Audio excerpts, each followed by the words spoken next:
All right, what's going on, everyone? So I felt inspired to get back on video and be consistent, as I had mentioned as one of my intentions in the previous video. So as of this recording, we are still in 2019. Um, but the point of this video was I wanted to talk about psychology and how it relates to the science of the soul, or how it is the science of the soul. So I recently learned, or relearned, I should say, that psychology is a Greek. Wow, my hand's super big. Psychology is a Greek word, and it quite literally translates to the science of breath. So the science of the breath. Um, and they considered that the breath was life. And when they saw the dying man give his last breath, they also likened that to his soul leaving his body along with the breath. So the soul was almost akin to the breath, because the breath is life, the animating force. So in that regard, the science of breath, psychology, is the science of the soul.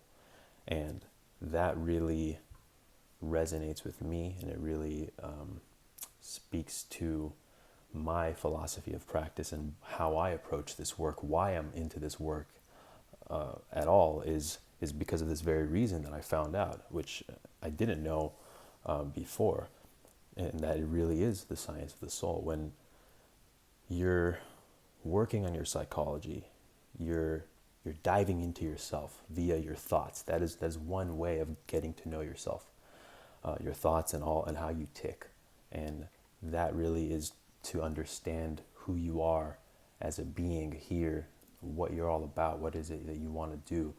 So to me, this work really entails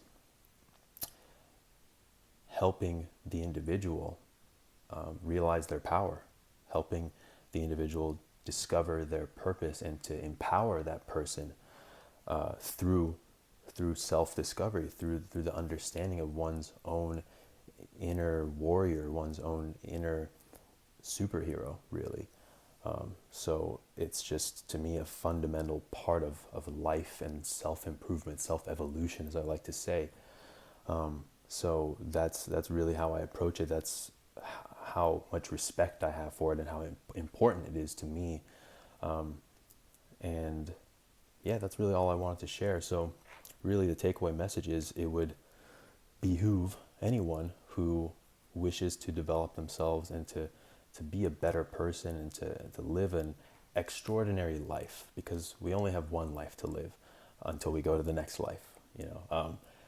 It would behoove that person to understand their own psychology, to really dive within, whether that's through reading books, through journaling, through meditation, working with a trained professional, working with someone like me, or just talking with someone who understands you and allows you to really learn about yourself by being like a mirror, or a reflection, and you just kind of talk out your ideas, and you have them reflected back to you without judgment. Any of these things, there's so many ways you can understand oneself. Sport is another, art is another. So really understanding oneself, understanding what the person has, that he's striving for, that she's striving for, the dream, following your dream path, identifying your dream path. All of those things are encompassed by the science of the soul, the art of the soul.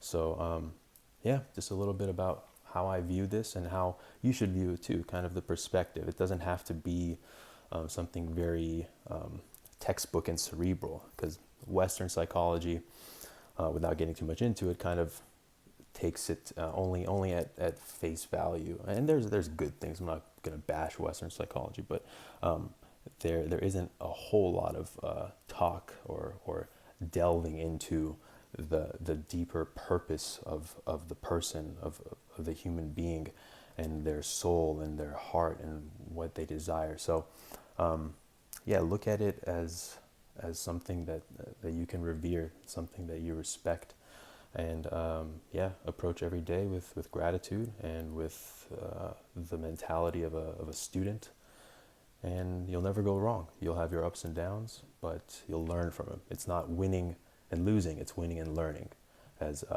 Paul Chek would say. So anyways, that's all I have.